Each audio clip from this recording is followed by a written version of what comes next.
네, 수험생 여러분들 안녕하십니까? 저는 메가변리사에서 상표법을 강의하고 있는 최지환 변리사라고 합니다.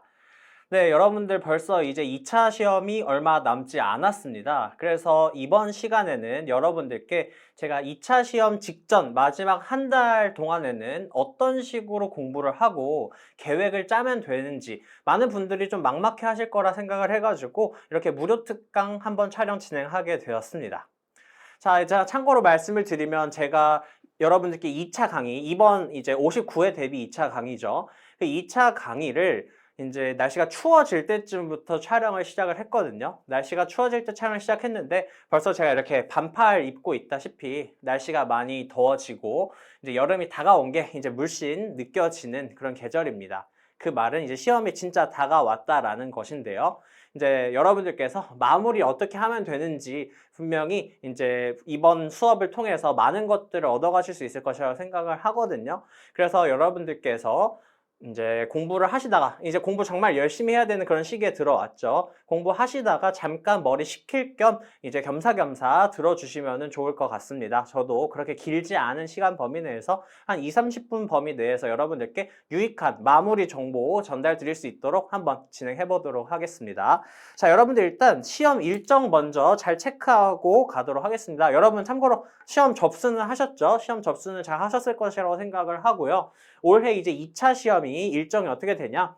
7월 29일 금요일이 1일차 시험이 이루어지고요. 그 다음에 7월 30일 토요일에 2일차 시험이 치러지게 돼서 이제 올해 이제 2차 시험의 대장정도 막을 내리게 됩니다. 그래서 1일차 때 특허법과 상표법 1, 2교시 때 시험을 치르게 되고요. 그 다음에 2일차 때는 여러분들이 민사소송법과 선택 과목을 순서대로 이제 시험을 치르게 됩니다. 그래서 이 일정을 기반으로 해가지고 마지막 한 달 계획을 어떻게 짜면 되는지 설명을 드릴 거고, 그 다음에 마지막 한 주 일정은 그럼 또 어떻게 할 것이고 시험 당일에는 어떻게 해야 되는지 그것들 순차적으로 한번 정리해 보도록 하겠습니다. 자, 여러분들 시험이 이제 7월 29일과 7월 30일 토요일이 있잖아요. 그럼 여러분들이 이제 스케줄링을 짜실 때 일주일 단위로 계획을 짜셔야 되는데, 일주일 단위가 그러면은 일요일부터 시작을 해야 되겠죠? 그래서 저 같은 경우에도 일단 이렇게 준비를 해왔어요. 시험이 있는 주 일주일간을 이렇게 준비를 해보았습니다. 그래서 여러분들이 이렇게 금요일, 토요일 날 시험을 치러야 되니까 그 시험일을 포함하는 주에 어떻게 공부하는지를 계획을 잘 짜놓으셔야 됩니다.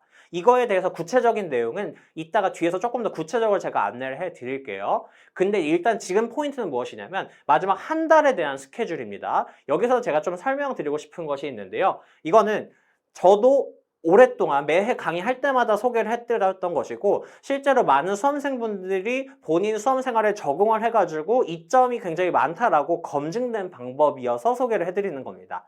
그것의 가장 포인트는 무엇이냐면요, 여러분들이 시험 마지막 주에 어떻게 할지에 대한 계획을 다 짜놓으신 다음에 그 바로 전주 있죠.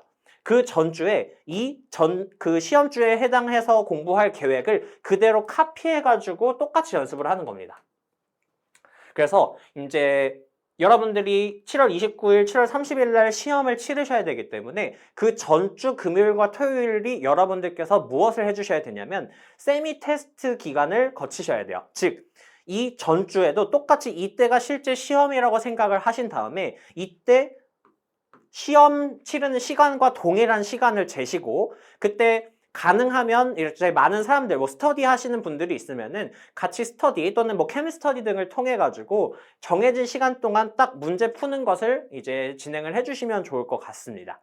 자, 이때 문제는 어떤 거 풀어주시면 되냐면요. 이때 가면은 이제 뭐 메가 변리사를 포함해가지고 여러 학원들에서 모의고사를 진행하게 될 거예요. 그 모의고사 문제들 중에서 조금 모의고사 퀄리티가 괜찮다라고 이렇게 평이 나 있는 그런 모의고사 문제를 활용하시거나, 아니면은 뭐 정 모의고사가 다 별로인 것 같다 생각이 드시면은 이제 서술형 실전 문제 중에서 당연히 안 풀어본 문제를 선별하셔서 안 풀어본 문제,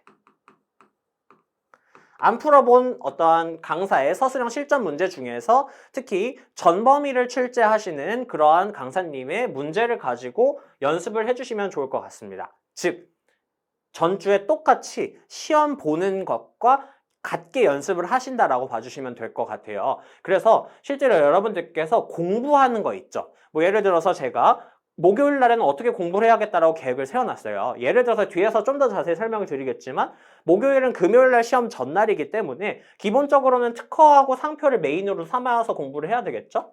근데 이제 저 같은 경우는 뒤에서 설명을 드리겠지만 금요일 날 시험을 보고 와서 저녁 때 민사소송법 공부를 하려고 하면은 공부 집중이 잘 안 되다 보니까 목요일 오전에는 이제 민사소송법을 간단하게 조금 중요한 거 위주로 봐야겠다라고 계획을 짰었거든요. 물론 이제 저 같은 경우에는 금, 토가 아니라 토, 일 시험이었어가지고 금요일 날 계획이긴 했는데 어쨌든 똑같이 대입시켜서 설명을 드리면 이렇게 계획을 세워놨으면 그 계획을 이때 똑같이 예행 연습을 하는 거예요. 완전히 똑같이. 그리고 실제로 이때도 완전히 같은 시간에 시험을 보시고요. 그 다음에 토요일에도 이어서 같은 시간에 시험을 보는 연습을 해주시는 겁니다.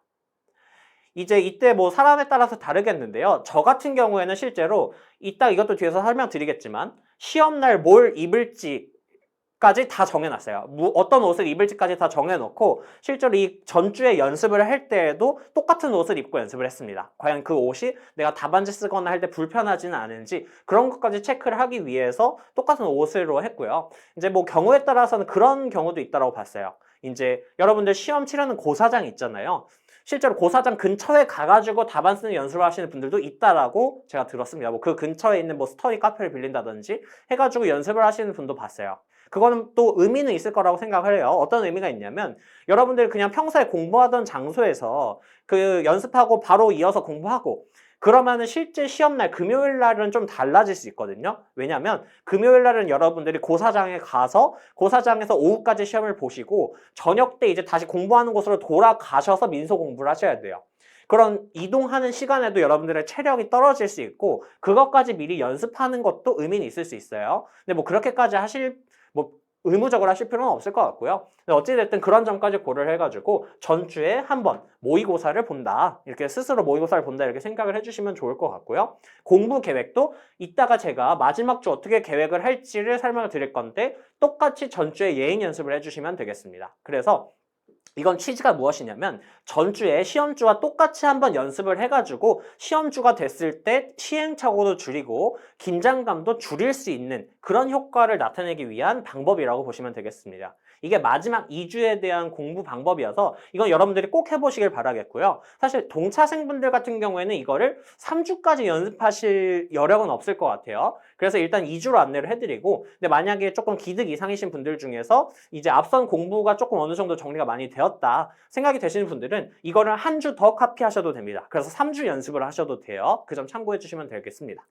그럼 이게 기본으로는 2주를 설명을 드리면 그 전 2주는 어떤 공부를 하면 되느냐 그걸 조금 소개를 해드릴게요. 이 2주 동안에는 당연히 일반적인 공부를 해주시면 됩니다. 일반적으로 공부를 해주시면서 포인트를 제가 짚어드릴게요. 가장 중요한 포인트는 바로 포인트 1번입니다. 여러분들이 이제 사실 이거는 제가 이거를 지금 설명을 찍는 거는 한 6월 초쯤인데 이거 여러분들이 보시는 시점이 다 다를 거예요. 보시는 시점이 대략 한 6월 중순 이후일 거라고 생각을 하는데 6월 중순 이후면 이 포인트 1은 계속 적용을 해나가시면 됩니다. 꼭 7월부터 적용하실 필요 없어요. 무엇이냐? 여러분들이 이제부터는 양을 늘리는 공부를 하면 안 되고 무조건 양을 줄여가는 공부를 해야 됩니다. 양을 줄여가는 공부를 하라고 하는 것이 무엇이냐면 여러분들이 계속해서 새로운 자료를 추가하려고만 생각하지 마세요. 새로운 자료를 많이 본다고 해가지고 그게 여러분의 것이 100% 되지 않습니다. 그래서 6월 중순 이후 시점부터는 여러분들이 지금까지 공부해왔던 교재들 그 다음에 실전 문제 세트 있죠. 아니면 어떤 이와 관련된 보충 자료 등이 있을 수도 있어요. 이러한 자료들을 현재까지 공부했던 것들을 점점 줄여나가는 방향으로 공부를 해야 되고 더 추가하지 마세요. 사실 어떠한 한 메인 강사의 커리큘럼을 쭉 따라서 그 강사의 교재와 실전 문제 세트를 가지고 정리를 하시면 100% 완벽하게 대비가 됩니다. 근데 이제 여러분들이 공부를 하시면서 자꾸 불안해지니까 뭐 다른 강사 것도 보게 되고 뭐 이것도 보게 되고 저것도 보게 되고 그렇게 돼요. 근데 그럴수록 여러분들의 수험 적합성이라든가 합격 가능성은 떨어진다라고 제가 말씀을 드릴게요. 그렇게 하지 마시고요. 지금 가지고 계신 것을 양을 줄여가는 공부를 해주셔야 되는데 그럼 도대체 양을 줄이는 공부는 무엇이냐 궁금하실 수도 있어요. 양을 줄여간다라고 하는 것은 어떤 것이냐면 사실 이건 포인트 3번이랑도 엮이는 건데요. 여러분들이 잘할 수 있는 것은 반복을 하지 않게 공부를 해나가셔야 됩니다. 그 말은 무엇이냐면 이제 여러분들이 뭐 실전 문제 세트나 뭐 교재 같은 데서도 분명히 이제 공부를 한 3, 4개월 이상 해오셨기 때문에 이제 내가 굉장히 잘하는 부분이 있을 거고 내가 잘 모르는 부분이 있을 거예요. 또는 내가 계속해서 틀리는 부분들이나 문제가 있을 겁니다. 그러면 여러분들이 책에다 그런 거 하나씩 표시해야 돼요. 이 파트는 내가 이제 더 안 봐도 잘 아는 파트다. 아니면 뭐 실전 문제 같은 경우에도 이제 1회차는 내가 더 안 봐도 된다. 근데 2회차에 한 3, 4번은 내가 지금 너무 어려웠어가지고 다시 봐야 된다. 그런 것들을 구분을 해나가면서 강약을 계속 표시를 해나가면서 공부를 해야 된다는 거예요. 즉 회독수가 올라갈 때 계속 봤던 거 또 보고 잘하는 거 계속 공부하는 것은 의미가 없고 여러분들이 못하고 약한 거 위주로 계속해서 공부를 하는 것이 중요하다라는 겁니다. 이건 실제로 저도 그랬고 많은 수험생분들이 공부를 하시는 패턴을 보게 되면 어떤 패턴을 발견하게 되냐면 내가 잘하는 것만 계속하게 돼요. 그거는 왜 그렇게 될 수밖에 없냐면 심리적으로 내가 잘하고 그래서 재밌는 거를 계속 반복해야 내가 스트레스를 덜 받으니까 계속 그런 방향으로 공부를 하게 되거든요. 근데 그거는 합격으로 가까이 가는 공부 방법은 아니라고 말씀을 드리겠습니다. 여러분들이 합격에 가까이 가려면 여러분들이 부족한 거를 남은 기간 동안 계속해서 채워나가야 돼요. 근데 여러분들이 부족한 걸 채워나가는 과정에서는 당연히 약간의 스트레스를 받을 수밖에 없습니다. 그래서 여러분들께서 이렇게 생각을 해주시면 좋을 것 같아요. 약간 공부할 때 계속 머리가 지끈지끈 아프고 약간 스트레스가 쌓인다. 그래서 약간 힘들다라는 생각이 든다. 라고 생각이 드시면 그때는 공부를 잘하고 있는 거다라고 생각을 해주시면 좋을 것 같아요. 오히려 모든 공부가 너무 재밌기만 하고 스트레스 없이 슬슬 풀린다. 그거는 약간 지금 약한 부분을 채우는 게 아니라 내가 잘하는 것만 반복하는 형태의 공부일 수도 있어서 이제 잘못된 방향일 수도 있다는 점을 조금 설명을 드릴게요. 그래서 계속해서 내가 잘한 부분은 다시 안 봐도 된다라고 표시를 하면서 내가 다시 봐야 되는 부분들만 표시를 해가면서 그 부분들 위주로 양을 점점점 봐야 되는 양을 줄여 나가는 겁니다. 그래가지고 마지막에는 내가 진짜 약한 거라던가 마지막에 외워야 될 정말 중요한 암기해야 될 것들 그런 것들 위주로 조금 더 빨리빨리 다 회독을 할 수 있게끔 양을 만들어 나가는 거 그게 여러분들이 하셔야 되는 지금 공부의 방향성이라는 거 말씀을 드릴게요. 그게 첫 번째 포인트가 되겠고요. 그 다음에 두 번째 포인트는 무엇이냐? 여러분들 이제 세 개의 이제 평균 점수에 들어가는 과목, 필수 과목이 다 법 과목이죠. 법 과목이기 때문에 여러분들이 암기를 많이 하셔야 답안지를 잘 쓸 수밖에 없습니다. 그래서 여러분들이 이렇게 7월 마지막으로 갈수록 암기 시간도 조금 더 많이 확보해 주시면 좋을 것 같아요. 여기 암기 시간을 확보해 달라고 한 것은 어떤 것이냐면은 이제 여러분들이 앉아서 공부하는 시간에도 암기를 어느 정도 하겠지만 그 외에 이제 좀 왔다 갔다 하면서 암기하는 시간이라던가 조금 다른 환경에서 암기할 수 있는 시간을 조금 많이 확보하시면 좋을 것 같아요. 그래서 저 같은 경우에도 7월 달에는 특히 민사소송법 암기를 정말 많이 했거든요. 오히려 암기할 게 너무 많다 보니까 저는 일부러 공부하다 중간중간에 민사소송법 공부하다가 한 잠깐 20분 정도 산책 시간을 스스로 만들었어요. 그래서 산책을 하면서 그 동안에는 이제 앉아서 정리하고 공부했던 내용들 머릿속으로 계속 되새기면서 암기하는 그런 시간을 가졌거든요. 그리고 이제 저녁 때 공부 다 마치고 이제 집으로 돌아오는 길에도 이제 한 1시간은 아니었죠. 한 3, 40분 걸렸는데 그 정도 거리 계속 걸으면서 암기하는 시간 더 많이 확보하려고 노력을 했습니다. 그래서 여러분들이 아무래도 시험 직전에 암기량 확 끌어올리셔서 시험장에 들어가셔야 되다 보니까 암기 시간도 좀 더 많이 확보를 해주시면 좋을 것 같아요. 그리고 다시 한번 강조드리지만 여러분들이 본인 스스로 한번 점검을 해보세요. 본인이 약한 파트가 어떤 것인지 잘 진단을 해보시고 이 약한 파트라고 하는 것은 여러 관점이 있을 수 있어요. 여러분들이 어떤 특정 이론 중에서 내가 약한 이론이 있으면 그 이론 부분을 정리를 하셔야 되겠고요. 또는 이론은 다 전반적으로 잘 돼 있는데 내가 목차 현출이 잘 안 된다. 그러면은 당연히 사례 문제를 가지고 여러 사례 문제들에 대한 목차를 시간제고 잡아보면서 목차 현출을 연습을 하는 것도 약한 파트가 될 수 있고요. 또는 경우에 따라서 나는 실전 풀 답안 작성하는 것이 너무 약하다. 그러면은 남들에 비해서 풀 답안 작성하는 시간을 조금 더 많이 확보하시는 게 필요하겠죠. 그래서 본인이 약한 것이 무엇인지를 잘 진단해 나가시면서 계속해서 계획을 해 나가시면 좋을 것 같습니다.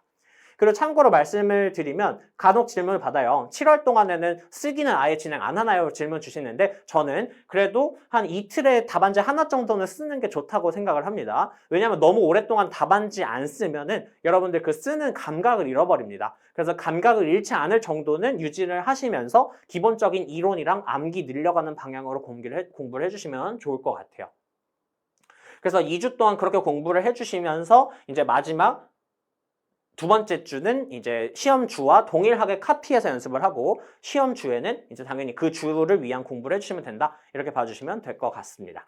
이렇게 한 달에 대한 전체 큰 그림을 그려드리고요. 이제 조금 구체적인 방법 한 가지만 소개를 해드릴게요. 무엇이냐? 여러분들이 법 과목이 이제 후반기에 들었을 때 어떻게 회독을 해야 되는지에 대한 팁을 조금 말씀을 드릴게요. 이거 말 그대로 그냥 팁입니다. 그래서 여러분들이 이제 본인한테 안 맞는다 싶으면은 이제 부분적으로 수용하시면 돼요.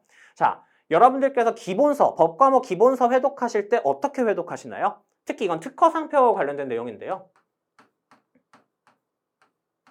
여러분들이 책을 1페이지부터 예를 들어 400페이지까지 있다고 할 때 1페이지부터 400페이지까지 순서대로 계속해서 반복 해독을 하는 것은 조금 저는 효율이 떨어진다고 생각을 합니다. 재미도 없고 집중도 잘 안 될 수 있어요.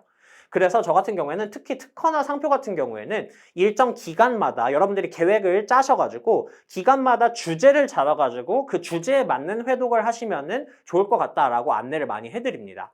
그 주제를 잡는다라고 하는 것은 예를 들어서 어떤 것이 있을 수 있냐면요. 첫 번째 한 주, 내가 공부 기간을 잡은 첫 번째 주에는 그 과목에서 정말 중요하다라고 꼽히는 법조문들이나 쟁점들 있죠. 예를 들어서 상표법이라고 하면은 상표의 사용이라던가 상표의 동일유사, 33조, 34조, 그 다음에 90조 등등의 쟁점이 있을 수 있어요. 이와 같이 주요 쟁점들에 대해서 아예 내가 완벽하게 총정리를 해버리겠다. 그래서 기본서와 판례집까지 같이 정리를 하는 기간을 잡고 그 주제에 맞춰서 공부를 하는 기간을 갖는 거고요. 그 기간이 마무리가 되고 나서는 이제 내가 주요 쟁점들에 대해서는 잘 알게 됐으니까 그러면은 그 다음에는 내가 이제 취약한 파트들이 생길 거잖아요. 그래서 그렇게 중요하진 않지만 한 번은 정리를 하고 넘어가야 되는 취약 파트를 정리하는 기간을 또 잡을 수가 있는 겁니다. 그래서 예를 들어서 상표법을 기준으로 설명을 드리면 비전형 상표라던가 아니면은 이제 상표 이외의 권리 아니면 마드리드 의정서와 같이 내가 조금 정리하기 싫어서 뒤로 미뤄뒀던 것들 한번 마음 잡고 3일 동안 제대로 정리해보자 라고 해가지고 정리하면 또 머릿속에 잘 정리되거든요. 그걸 정리하는 주제를 가지시면 좋을 것 같고요. 또는 뭐 아무래도 시험에서 최근 판례들이 중요하게 문제가 나오다 보니까 최근 한 10개 년 판례, 선고일자 기준으로 10개 년 판례만 내가 한번 제대로 정리를 해보겠다. 그래서 판결문 읽으면서 판결문 구조 파악하고 이게 실제 문제로 나오면은 그 판례 논리 구조 그대로 이제 답안지 현출할 수 있게끔 준비를 하겠다. 그런 기간 한 3일 동안 잡아서 정리할 수 있겠고요. 이거랑 다 예시입니다. 기간 같은 거는. 또는 이제 절차 파트하고 관련된 거, 어떤 상표하고 관련된 절차에 대한 내용을 정리한다던가 아니면은 한번 법조문 구조를 다시 한번 파악해가지고 내가 그 위치 같은 거 다시 한번 파악하는 공부 기간 가져보겠다. 이런 주제를 가지고 또 일정 기간을 공부를 해주시면 좋을 것 같습니다. 그래서 이렇게 계획을 짜실 때 기간별로 주제를 정해가지고 기본서나 아니면 같은 거 정리하시면서 이론이랑 관련 사례 문제풀이를 같이 정리하시는 방법도 있어요. 이렇게 주제를 정하셔가지고 정리를 해나가시면 좋을 것 같습니다. 그리고 특히 이런 주제를 선정함에 있어서는 마지막으로 갈수록 점점 본인한테 약한 부분을 이제 메꾸거나 정말 중요한 부분을 재정비하는 그러한 관점에서 이 회독을 해주시면 좋을 것 같습니다. 그리고 한 6월 이후부터는요, 여러분들께서 핵심 암기장을 만드시는 것도 좋은 방법입니다. 이거는 무엇이냐면 여러분들이 한 6월부터 7월까지 해가지고 사실 그 전에는 많이 추천 안 드리는 이유가 그 전에 암기장 직접 만들려고 하면은 이제 아무거나 다 암기장에 다 적습니다. 그래서 뭐가 중요한지도 모르고 뭐가 안 중요한지 잘 분간이 안 가기 때문에 암기장을 만드는 게 실질적 의미가 없는데 한 여러분들이 이제 6월 이후에 들어서게 되고부터는 이제 어느 정도 공부가 됐으면 다 아실 거예요. 뭐가 이제 답안지에 현출해야 되는 부분이고 어떻게 현출해야 되는지가 좀 다 아실 거란 말이에요. 그래서 이제 저 같은 경우에는 이제 노트 한 권을 사가지고 거기 이제 여러분 이렇게 구획 나누는 그런 노트 있잖아요. 그래가지고 하나는 민소란, 하나는 특허, 하나 상표 이렇게 해가지고 각 구간별로 이제 내가 막바지에 들어가지고 중요하게 암기해야 될 것들이라던가 아니면 아직 조금 정리가 많이 안 돼서 암기가 많이 부족한 영역들 그런 것들을 너무 많이는 아니고 이제 공부하면서 틈틈이 정리할 수 있는 것들 위주로 해가지고 좀 짧게씩 정리를 했어요. 그래서 내가 시험 직전에 좀 핵심적으로 암기하면 좋을 것 같은 것들을 이렇게 쭉 정리를 했습니다. 근데 여기서 여러분들 포인트는 뭐냐면 이 암기장 만든다고 시간을 너무 많이 쓰지 마세요. 조금 빨리빨리 쓸 수 있는 영역에서 정말 중요한 것들 위주로 핵심 암기장을 만들어가지고 이제 계속해서 돌아다닐 때도 이거 들고 다니시면서 암기하시고 시험장 가실 때도 막바지에 중요하게 볼 것들 여기다 정리해 놓으시면 좋을 것 같습니다. 이런 것도 한번 법과목 회독할 때 팁으로 이제 가져가 주시면 좋을 것 같고요. 그 다음에 아무래도 많은 분들이 민사소송법 제일 어려워 하시잖아요. 그래서 민사소송법 회독 팁에 대해서 조금 설명을 드리면은요.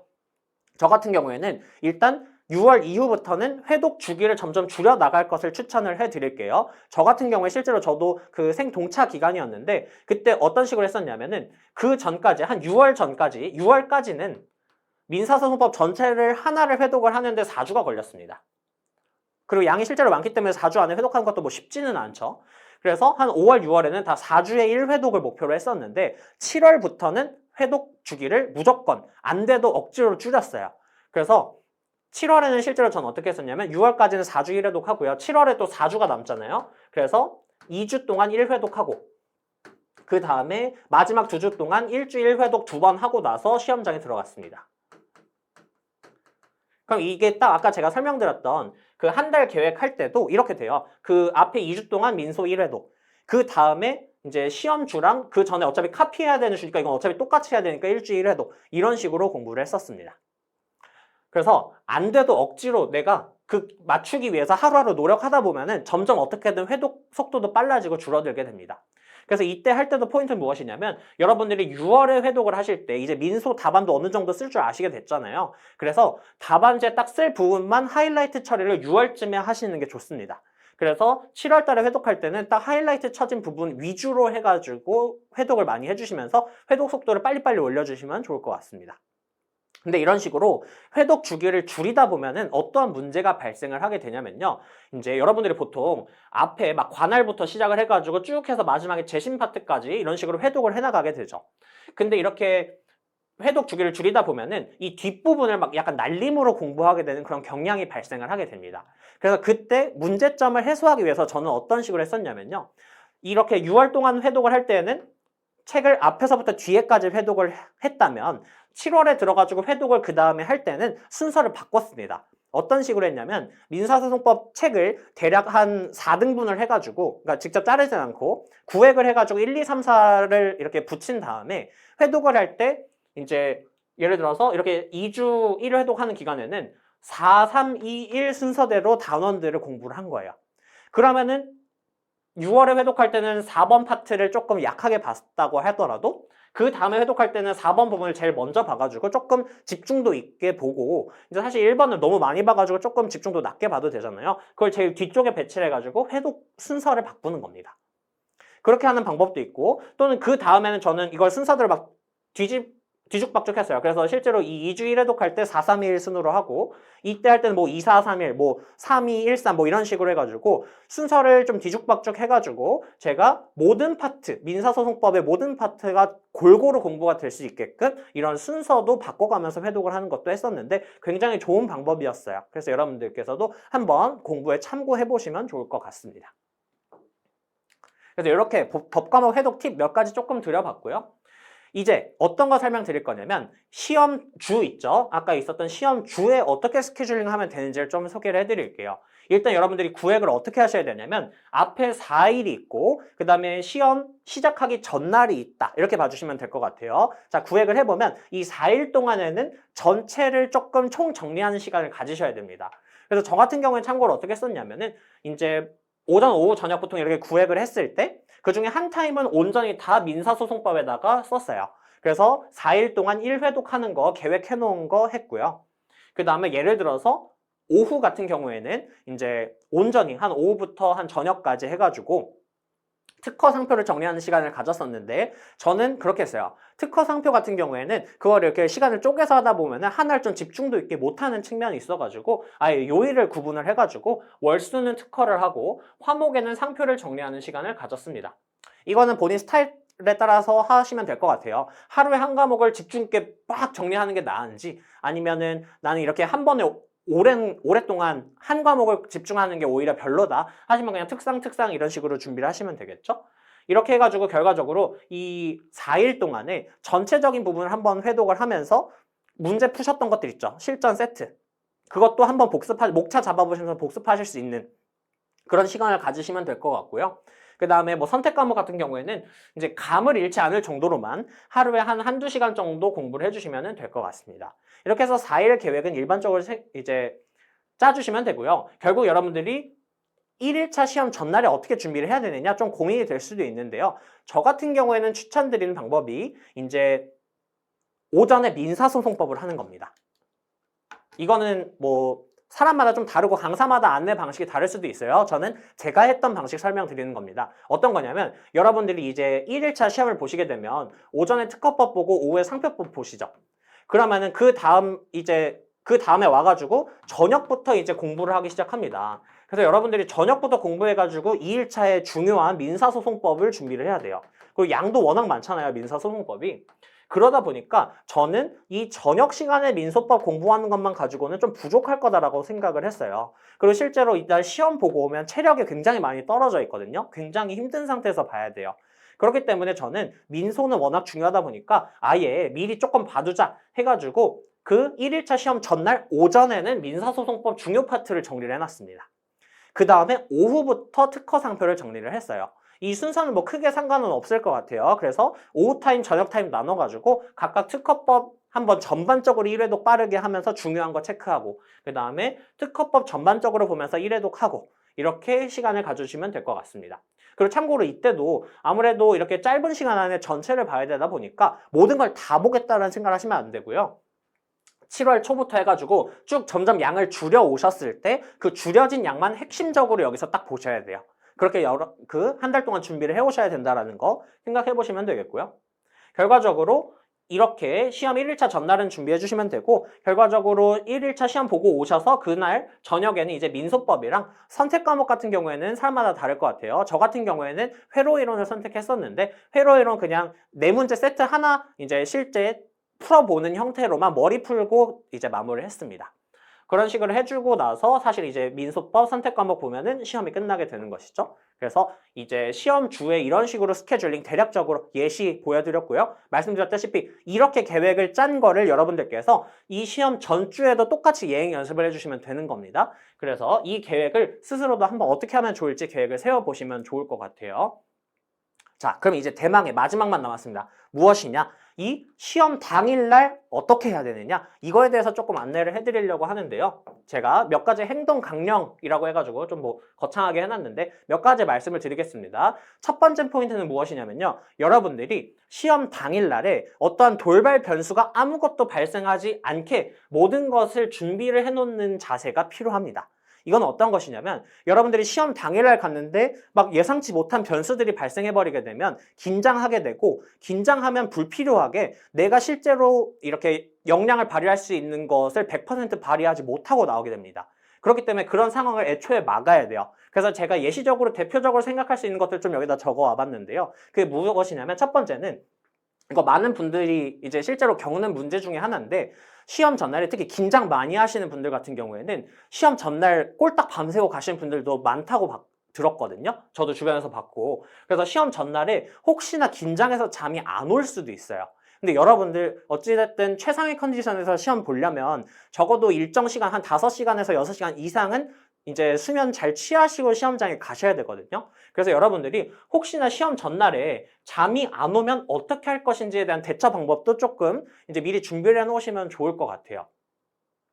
그래서 이제 따뜻한 물로 반드시 샤워를 한다던가 전날 오후부터는 커피를 조금 안 마신다던가 아니면 저 같은 경우에는 그래서 실제로 미리 집에다가 저 같은 경우에 그렇게 불면증이 많이 있지도 않았는데도 불구하고 혹시 모르니까 이제 국화차, 캐모마일 그런 거 있잖아요. 숙면에 도움이 되는 차 그런 것들 혹시 몰라서 좀 구비를 해뒀습니다. 그래서 이렇게 어쨌든 그걸 구비해 놓음으로 인해서 조금 더 마음에 여유를 찾을 수가 있겠죠. 그래서 이런 것도 미리 생각을 해보시면 좋을 것 같고요. 그 다음에 여러분들 시험 당일날에 무엇을 입고 갈지 그 다음에 이제 무엇을 먹을지 점심 여러분들 식사해야 되는데 점심 식사는 그렇게 부담이 가지 않는 범위에서 이제 조금 에너지를 얻을 수 있는 그런 이제 식사를 준비해 가시면 됩니다. 그래서 무엇을 먹을지도 미리 생각을 하셔야 돼요. 그래서 뭐 예를 들어서 내가 김밥을 싸가지고 갈 거면 아침에 몇 시에 어디에서 김밥집에서 어떤 김밥을 사가지고 갈 건지, 그리고 음료는 뭘 준비해 갈지 이런 것도 다 미리 생각을 해 놓으시고 계획을 해 놓으셔야 됩니다. 그 다음에 시험장에 이동할 때는 어떻게 이동할 것인지, 그 다음에 뭐 예를 들어 택시를 가지고 이용을 하면은 조금 일찍 출발해서 가는 것도 미리 계획을 해두세요. 뭐 차가 막힐 것도 조금 고려하셔야 됩니다. 이런 것들을 미리 다 준비를 해 놓으세요. 그러니까 가능한 미리 준비를 해 놓으시고 이 중에서 그 전주에 연습할 수 있는 것들을 한번 연습해 놓으시면 또 좋아요. 그 다음에 여러분들 정말 중요한 것 중 하나가 시험 당일날 내 체력을 어떻게 관리할 것이냐도 미리 준비하시고 생각해 놓으셔야 됩니다. 그래서 보통 많이 고민하는 게 이 화장실 문제예요. 여러분들 2시간 동안 앉아서 쓰기 시작하면 중간에 화장실 못 갑니다. 가면 답안지 내야 돼요. 그렇기 때문에 중간에 화장실 가지 않게 내가 그러면은 시험 직전에 화장실을 몇 시쯤에 한번 갔다 올 것인지 그런 것도 생각을 하셔야 되고, 특히 뭐 아침에 좀 배가 많이 아프신 분들 같은 경우에는 그걸 어떻게 해소할 것인지도 미리 조금 다 준비를 해 놓으시면 좋을 것 같아요. 그 다음에 아침에 커피 마셔야 되는 분들 있잖아요. 나 커피 마셔야만 이제 에너지가 난다. 그러신 분들도 조심하셔야 됩니다. 왜냐하면 커피 마시면은 이제 소변이 마려울 수가 있기 때문에 시험장에서 이제 소변이 마려울 수도 있어요.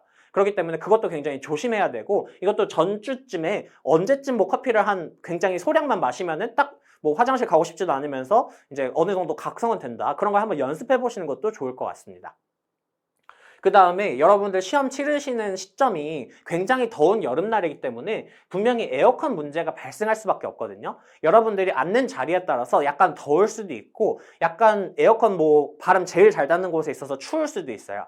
그래서 이건 고려해가지고 여러분들이 반팔 위에 어떤 얇은 걸칠 걸 가져갈 건지, 그래 그게 이제 뭐 답안 쓰는 데는 불편하지 않는지 미리 다 고려를 해 놓으시길 바라겠습니다. 이런 것도 다 생각해 놓으셔야 되고요. 그 다음에 마지막에는 여러분들 시험 치르실 때 문제가 발생하지 않는 것도 대비를 해놔야 됩니다. 그때 체크를 해야 되는 것이, 여러분들 전자시계 있으시죠? 시간 잴 때 그 배터리가 혹시나 시험 당일날 나갈 수도 있어요. 그렇기 때문에 이것도 새 걸로 갈아 놓으시는 게 좋고요.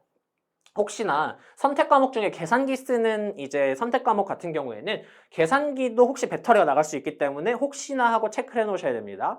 이제 그런 것까지 미리 생각해 놓으셔야 된다는 거예요. 그 다음에 여러분들 이제 답안 쓸 때 중요한 거 펜이잖아요. 펜대랑 펜심 같은 경우에도 여유롭게 준비해 놓고 필통에 넣어가지고 가져가셔야 됩니다. 당일날 시험장에 갔는데 내가 쓰던 펜심이 다 떨어져요. 그러면은 큰 문제가 발생합니다. 그렇기 때문에 이런 것도 미리미리 준비해 두시고 구비해 두시고 절대로 시험장에 갔을 때 문제가 발생하지 않게 준비해 주세요.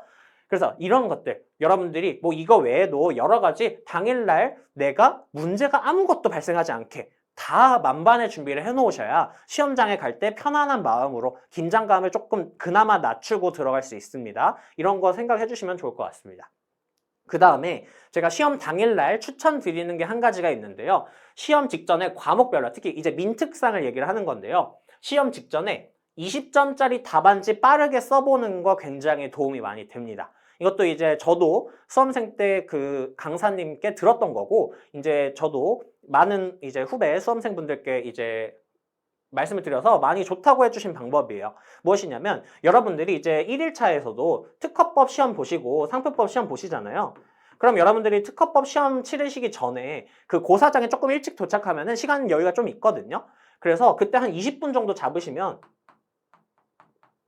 이제 20점짜리 답안지 써볼 수 있어요. 그래서 손 푼다라는 느낌으로. 그러니까 손을 좀 직전에 풀어놓으면은 실제 시험 딱 돌입했을 때 조금 더 잘 써집니다.